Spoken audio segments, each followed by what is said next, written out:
Gabriel vivait avec sa mère dans la banlieue de Chicago. S'il n'avait pas été pauvre, il aurait été un homme heureux. Dès son plus jeune âge, Gabriel a appris à être frugal et à faire attention à l'argent, même s'il n'avait pas de père. Gabriel n'avait pas de père, mais il n'a jamais posé de questions gênantes à sa mère à ce sujet. Il savait depuis son plus jeune âge que les relations amoureuses et familiales n'étaient pas toujours heureuses, et il ne voulait pas bouleverser davantage sa mère qui avait déjà beaucoup à faire. Gabriel a gagné son premier salaire à l'âge de 13 ans, lorsqu'il a peint la clôture de son vieux voisin Monsieur Roche. Le vieil homme n'a donné à l'adolescent que quelques dollars pour ses efforts, mais cela lui a semblé être une fortune. Bien sûr, ses pensées étaient pour le moins naïves.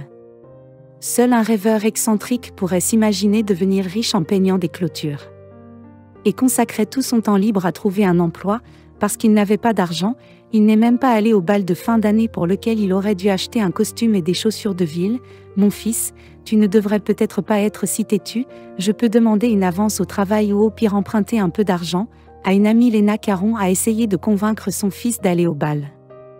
Mais Gabriel ne voulait pas emprunter de l'argent. Et voir sa mère s'endetter encore plus, le jeune homme savait qu'une fraction croissante du budget familial était consacrée aux médicaments de sa mère, elle. Léna a travaillé comme femme de ménage pendant de nombreuses années, ce qui a fortement détérioré sa santé. En raison du contact quotidien avec l'eau froide et les produits chimiques puissants, elle a développé de l'arthrite, ce qui a rendu sa vie infernale. Pour couvrir les médicaments de Léna. Pour aider Gabriel a fait des petits boulots, donc le jeune homme ne voulait même pas penser à la remise des diplômes. À ses yeux, ce n'était qu'une formalité. Bien sûr, Léna était contrariée que son fils refuse de participer aux festivités que chaque lycéen. Malheureusement, elle n'a pas pu faire changer Gabriel d'avis. Ce que Léna a trouvé le plus choquant, c'est qu'après l'obtention de son diplôme, son fils a catégoriquement refusé de poursuivre ses études. En raison de sa jeunesse et de son inexpérience, le jeune homme n'a pas pleinement compris ce qu'une bonne éducation pouvait lui apporter. « Maman, j'aurai tout le temps d'aller à l'université, je travaillerai un peu et je verrai ce que la vie m'apportera », dit Gabriel, qui a déjà décidé de travailler dans un entrepôt de matériaux de construction. Gabriel aimait bien le fait que le jeune diplômé du lycée était jeune et plein d'énergie. Il ne manquait pas une occasion de gagner un peu d'argent supplémentaire, souvent il devait travailler tard pour décharger un autre camion. Plein de matériaux de construction, d'un côté Léna n'aimait pas le fait que son fils rentre à la maison après minuit, de l'autre. Elle comprenait qu'il était nécessaire qu'il le fasse. « Maman, ne t'inquiète pas. Tout ira bien, » dit Gabriel, en veillant à ne pas révéler à quel point il était fatigué. Un jour, en rentrant chez lui après une autre longue journée de travail, le jeune homme entendit un bruit étrange provenant du parc de la ville, qui ressemblait à des sanglots ou à des cris étouffés. La première pensée de Gabriel a été de passer à côté et de ne pas intervenir, mais ensuite, éclairé par les lampadaires, il a vu une jeune femme entourée de 3 agresseurs qui essayaient de lui voler son sac à main. Gabriel a vu cela comme un appel à l'action, sans penser aux conséquences. Le jeune homme s'est courageusement précipité dans le combat malgré leur avantage numérique. Les agresseurs ont rapidement compris qu'ils n'étaient pas de taille face à un solide ouvrier d'entrepôt. Au début, l'un des agresseurs a commencé à courir après la performance impressionnante de Gabriel, les autres ont rapidement suivi. Gabriel n'est pas sorti indemne de la confrontation. Il a reçu un coup de poing au visage et sa chemise a été déchirée. « Merci, si vous n'aviez pas été là, je ne sais pas comment cela se serait terminé, » dit la jeune femme visiblement secouée. « Ce n'est pas grave, tout le monde l'aurait fait. »« Même chose à ma place, » dit Gabriel, nonchalamment, et il tendit son sac à la jeune femme. Malheureusement, la jeune femme s'est trompée d'arrêt et a dû marcher seule jusqu'au parc. C'est alors que les voyous ont remarqué la jeune femme et ont décidé de l'agresser. Après avoir écouté l'histoire d'Ambre, Gabriel lui a proposé de l'accompagner chez son cousin. Gabriel est né et a grandi à Chicago, et connaît sa ville natale comme sa poche. Au cours de leur promenade, les jeunes gens se sont mis à discuter et Gabriel a appris qu'Ambre était mariée depuis 5 ans. « J'ai aussi un fils merveilleux qui vient d'avoir 4 ans. » Ambre ajouta, visiblement fier. Gabriel sourit en retour. Il s'avéra que le cousin d'Ambre vivait dans le même quartier que Gabriel, ce qui était pratique pour le jeune homme, qui était très fatigué après une longue journée de travail. Après avoir aidé Ambre à se rendre chez son cousin, Gabriel rentra chez lui. Ce n'est qu'à ce moment-là qu'il a commencé à réaliser à quel point son visage lui faisait mal. Avant même qu'il ne soit capable d'ouvrir complètement la porte, la mère de Gabriel l'a accueilli sur le pas de la porte. « Mon fils, tu n'es jamais rentré aussi tard. » « Je viens d'aider une jeune femme. » Gabriel a répondu, et s'est dirigé vers la salle de bain pour se laver le visage. Il n'avait pas l'air bien du tout. Après avoir lavé le sang, Gabriel a mis de la pommade anti-inflammatoire sur son visage et est allé se coucher. Il n'a pas mangé le dîner que sa mère lui a gentiment offert. Comme il était sur le point de s'effondrer d'épuisement, Gabriel s'est endormi, et dès que sa tête a touché l'oreiller, épuisé par la dure journée, Gabriel a eu l'impression que son corps était en apesanteur et qu'il planait dans les airs.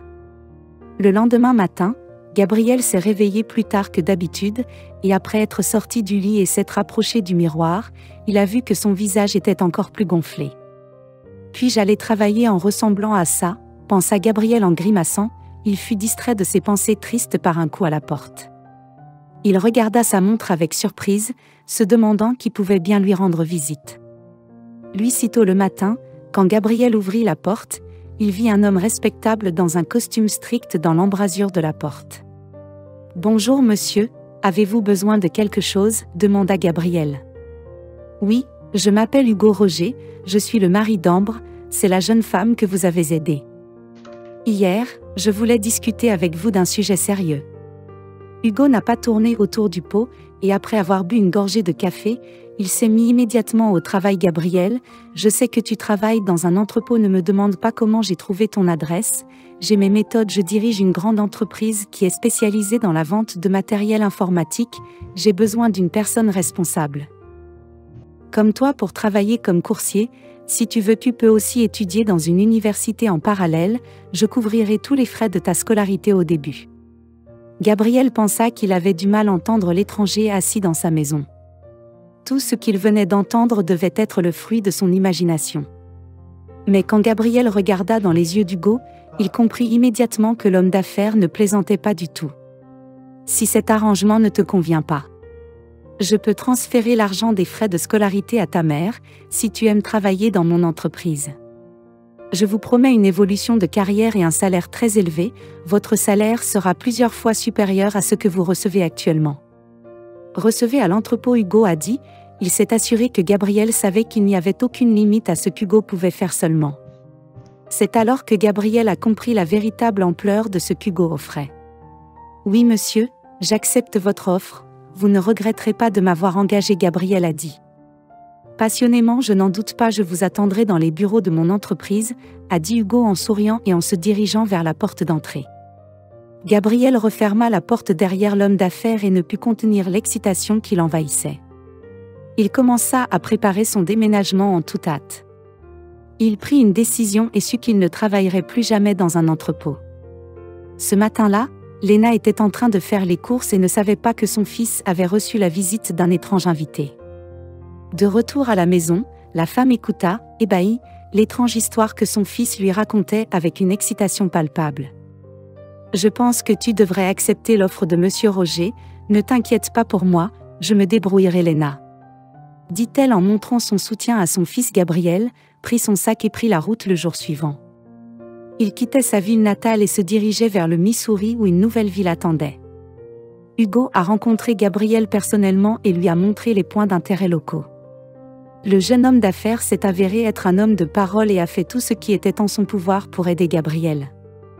À la grande joie d'Hugo, Gabriel a choisi d'étudier à l'université et a fermement décidé de devenir économiste. Il a aimé travailler pour une entreprise en pleine croissance et n'a jamais regretté son choix. Un an plus tard, il a reçu une promotion et est devenu directeur des ventes. Hugo et Ambre. Roger a soutenu Gabriel et l'a encouragé dans ses ambitions. Gabriel est devenu un invité fréquent dans leur maison et s'est mis à penser qu'il était vraiment heureux. Il avait l'impression d'avoir acquis un frère et une sœur qui ne le trahiraient jamais et feraient tout leur possible pour l'aider dans les moments difficiles. Gabriel a beaucoup apprécié l'amitié et la confiance d'Hugo et d'Ambre au fil du temps. Gabriel a réalisé tout ce qu'il avait, tout ce dont il rêvait lorsqu'il était enfant, à bien des égards. Il a même surpassé son mentor Hugo Roger, lorsqu'elle a vu son fils réussir. Lena a compris que tout dans la vie arrive pour une raison. La nuit où Gabriel a rencontré Ambre dans le parc était la façon dont l'univers le récompensait pour son grand et bon cœur.